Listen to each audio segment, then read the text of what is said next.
Hey guys, I'm Rachel at Queen Vacuum, and if your stick vacuum stinks, is not picking up very well, or is just plain grody, then stick around for some pro tips that you can try to use at home to fix that.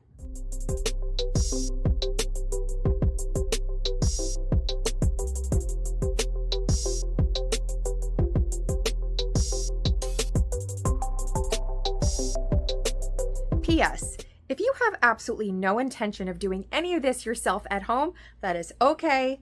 No judgment zone. However, you can consider this your sneak peek behind the scenes of what it's like here at Queen Vacuum, or possibly very similar at a vac shop near you. This is our actual vacuum shop where we do our work. So if you brought your vacuum cleaner in here for service and repair for us to do it, this is the techniques that you can expect us to perform on your machine to get it as clean and working as well as possible. Also, if you happen to be a vacuum shop yourself, stick around and maybe you'll pick up some tips that you can employ at your shop to better serve your customers at home.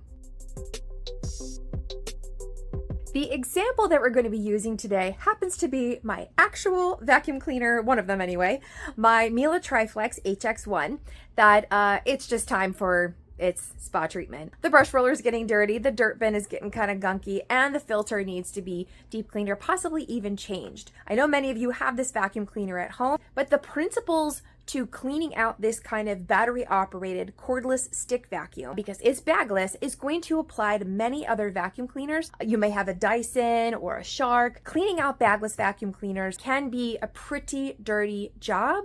Some of the tools that I'm going to show you, some of the techniques, you can employ them at home. I'm going to share with you what I find to be the way to do it the most effectively and the most hygienically.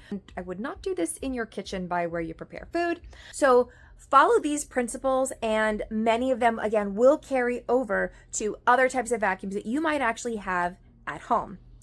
Real quick, before we actually dive into cleaning my vacuum, I wanted to show you the things that are behind me, some of the products and the little tools that have to do with the techniques of how I actually do go about cleaning a vacuum. But if that's totally boring, feel free to skip ahead and you can look at me just diving into tackling the vacuum cleaner itself. I want you just to see them because I think it'll help you pick out some tools that you might have laying around your house that'll make your job so much easier to do at home and more effective. If you're a vacuum shop, some of these tools I recently picked up, and can I tell you what a difference they have made in making cleaning these vacuums so much better and so much easier than the past 20 years. So I hope you'll stick around to look at that. So without further ado, let's hop into that real quick, and then we'll dig into taking this vacuum cleaner apart and getting her all clean and working at 100% once again.